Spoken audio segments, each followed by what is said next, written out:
ఏంటేంటి రామాయణం ఈ రోజు ఎపిసోడ్లో మీనాక్షిని మరోసారి మోసం చేసేందుకు చక్రధర్ ప్లాన్ చేస్తాడు.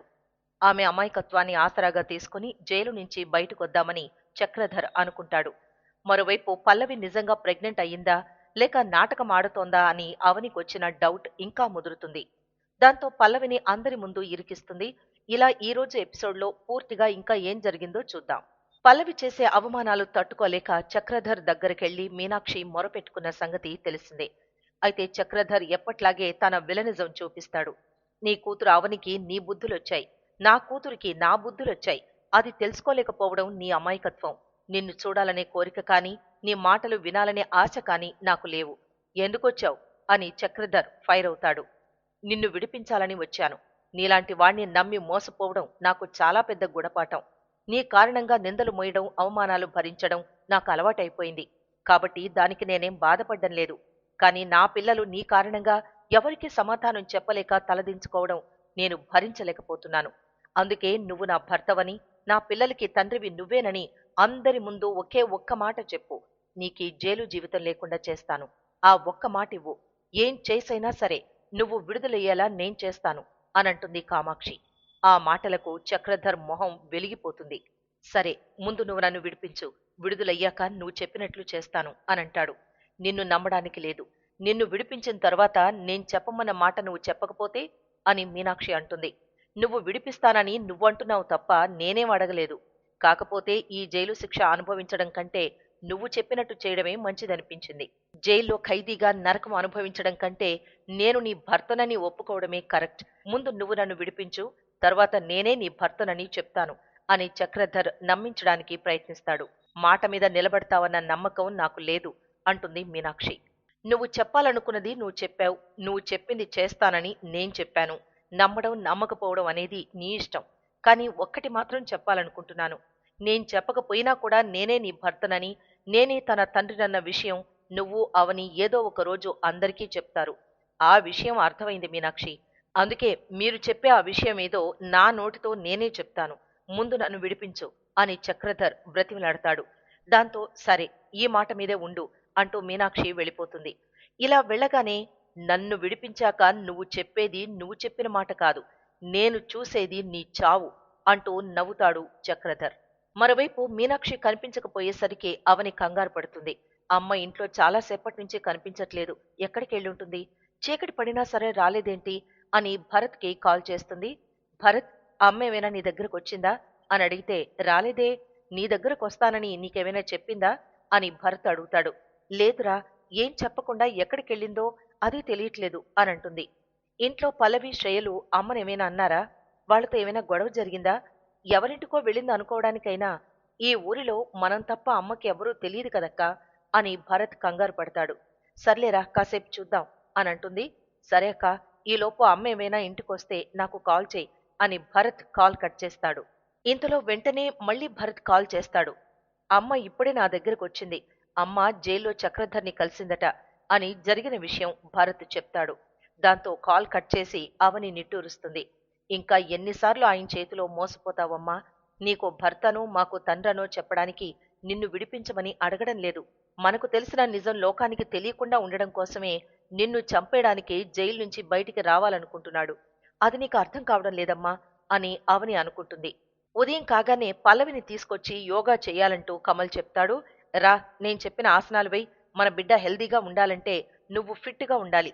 యోగా, మెడిటేషన్ చేయాల్సిందే అనంటాడు. ఇదిగో, ఇలా ఒక అరగంట సేపు ఇది కంటిన్యూ చెయ్యి. ఈలోపు నేను ఫ్రెష్గా జ్యూస్ చేసి తీసుకొస్తాను అంటూ మ్యూజిక్ పెట్టి వెడతాడు. ఛ, ఈ ఆసనాలు అవి మన వల్ల కాదు. మనకి సెట్ అయ్యేది ఓన్లీ డాన్స్ అంటూ గిరగిరా గిరగిరా గిరగిరా అని అంటూ గిరగిర గిర గింగిరా గిరా పాట పెట్టుకుని కుప్పిగంతులు వేస్తుంది. అయితే ఇదంతా అవని వెనక నుంచి చూస్తూనే ఉంటుంది. ప్రెగ్నెంట్ అవ్వడం తనకిష్టం లేదని ముందుసారి ఎవరికీ చెప్పకుండా అబార్షన్ చేయించుకుంది. ప్రెగ్నెన్సీ ఇష్టం లేని పల్లవి ఇప్పుడు గర్భవతినని చెప్తోందంటే పల్లవి చెప్పింది నిజమో అబద్ధమో తెలుసుకోవాలి అని అనుకుంటుంది అవని. మరోవైపు తన పెళ్లాన్ని ఎత్తుకుని హాల్లోకి తీసుకొస్తాడు శ్రీకర్. ఏమైందిరా, అలా ఎత్తుకు తీసుకొస్తున్నావేంటి అని అడుగుతుంది పార్వతి. తనకి కాళ్లు వాపులొచ్చాయమ్మా, నడిస్తే ఇంకా ఎక్కువైపోతాయేమోనని ఎత్తుకొని తీసుకొచ్చాను అనంటాడు. రేయ్, మరీ అంత సుకుమారంగా చూసుకోవాల్సిన అవసరం లేదురా. కడుపుతో ఉన్నవాళ్ళకి కాళ్ల వాపులు రావడం మామూలేరా, కాస్త అటు ఇటు తిరిగితే అవే తగ్గిపోతాయిరా అనంటుంది భానుమతి. అవునరా, అలా కూర్చుని ఉంటే ఒంట్లోని రక్తం కాళ్లలోకి దిగి ఇంకా వాపులు ఎక్కువవుతాయి అనంటుంది పార్వతి. ఇంతలో అక్క, కాళ్ళు తిమ్ముర్లు పెట్టి అడుగులు వేయలేకపోతున్నాను. బామ్మగారు చెప్పినట్టుగా కాళ్ళకి కొద్దిగా నూనె రాసి రుద్దవా అని అవనిని అడుగుతుంది శ్రేయ. చేస్తాను, ఓ పావుగంటలో పని అయిపోతుంది, అవ్వగానే చేస్తాను అనంటుంది అవని. ఇంతలో అత్తయ్యకు నాకు రా ఇంతలో అత్తయ్య, నాకు రాగి సంకటి తినాలనుంది అంటూ ఆర్డర్ చేసేస్తుంది పల్లవి. అమ్మా అవని, చేసి పెట్టమ్మా అనంటుంది పార్వతి. చూసావా పల్లవి, మా వదిన ఎవరేమన్నా కాదందు అంటూ కమల్ భజన మొదలు పెడతాడు. అయితే అవని సరిగ్గా ఇదే టైంకి పల్లవిని ఇరికిస్తుంది. శ్రేయ, నీకు నిజంగానే కాళ్ళు వాపులు వచ్చాయా అనంటే, పల్లవికి నీకులాగా వాపులు వాంతులు ఏం లేవు కదా అనంటుంది. నువ్వన్నది నిజమే అక్క. పల్లవి, నువ్వు నేను 4-5 రోజుల తేడాలో ప్రెగ్నెంట్ అయ్యాం. నాకు వికారాలు, వాంతులు, వాపులు అన్నీ వస్తున్నాయి. నాకొచ్చినప్పుడు నీక్కూడా రావాలి కదా, నీకు రావడం లేదేంటి అని అడుగుతుంది శ్రేయ. శ్రేయ అయితే సరిగ్గా తినడం లేదు, తిన్నదే అరగక ఇబ్బంది పడుతోంది. నువ్వు మాత్రం హోటల్లో ఉన్న మెనూ ఐటమ్స్ కూడా తింటున్నావు. శ్రేయకి నీకో అంత తేడా ఎందుకో నాకర్థం కావడం లేదు. కారణమేంటి పల్లవి అని అవని అడిగేసరికి పల్లవి గుండె గతుక్కుమంటుంది. ఏం చెప్పాలో తెలియక దగ్గుతుంది. అడిగిన దానికి సమాధానం చెప్పవేంటి పల్లవి అని అవని మళ్ళీ అడిగేసరికి, అవని అడుగుతున్న పద్ధతి చూస్తుంటే నా మీద అనుమానంగానే వచ్చిందా ఏంటి అంటూ పల్లవి మనసులో అనుకుంటుంది. నాకు వికారాలు, వాంతులు ఏం లేవని నువ్వెలా అనుకుంటున్నావక్క? కమల్ బావ నన్నే పని చేయనివ్వకుండా ఎంతో ప్రేమగా చూసుకుంటున్నాడు. మొన్న షర్ట్ బటన్ కుడుతున్నప్పుడు వేలికి సూది గుచ్చుకుంటేనే నా కడుపులో బిడ్డకి గుచ్చుకున్నట్టుగా విలవిల్లాడిపోయాడు. నేను వాంతులు చేసుకోవడం చూస్తే అసలు తట్టుకోలేడు.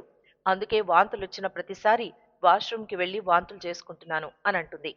నువ్వు చెప్పింది కరెక్టే కావచ్చు కానీ నాకెందుకో డౌట్గానే ఉంది పల్లవి అనంటుంది శ్రేయ. దాంతో, బావా చూసావా, నాకు నచ్చనివి తినడం కూడా నాకు నచ్చినవి తినడం కూడా భరించలేకపోతున్నారు. అందరి కళ్ళు నా మీదే. నేను వాంతులు నేను చేసుకున్న అందరి కళ్ళు నా మీదే. నేను చేసుకునే వాంతుల మీదే ఉన్నాయి. ఇది నన్ను అవమానించడమే బావా. నేను మా అమ్మ దగ్గరికి వెళ్ళిపోతాను అనంటుంది పల్లవి. అక్కడితో నేటి ఎపిసోడ్ ముగిసింది. తరువాయి భాగం ప్రోమోలో ఇంటికి డాక్టర్ వస్తుంది. దాంతో ఎవరికోసం వచ్చారు, ఎవరు రమ్మన్నారు అని పల్లవి కంగారు పడుతుంది. నేనే రమ్మన్నాను, టెస్ట్ చేయించడానికి రమ్మన్నాను అని అవని షాక్ ఇస్తుంది. ఇక పల్లవిని పరిశీలించి, మీరు ప్రెగ్నెంట్ కాదు అంటూ డాక్టర్ చెప్పేస్తుంది. ఈ మాట వినగానే అందరూ అవాక్కవుతారు. ఇక పల్లవిని అవని దులిపేస్తుంది. కడుపు వచ్చిందని వెధవ నాటకాలాడి మా అందరి ఎమోషన్స్తో ఆడుకుంటావా, మమ్మల్ని అందరినీ ఫూల్స్ని చేస్తావా అంటూ అవని ఫైర్ అవుతుంది. దాంతో పల్లవి బిక్కమొహం వేసుకుని నిల్చుంటుంది. మరి ఇది కళా నిజమా అనేది రేపటి ఎపిసోడ్లో చూడాలి.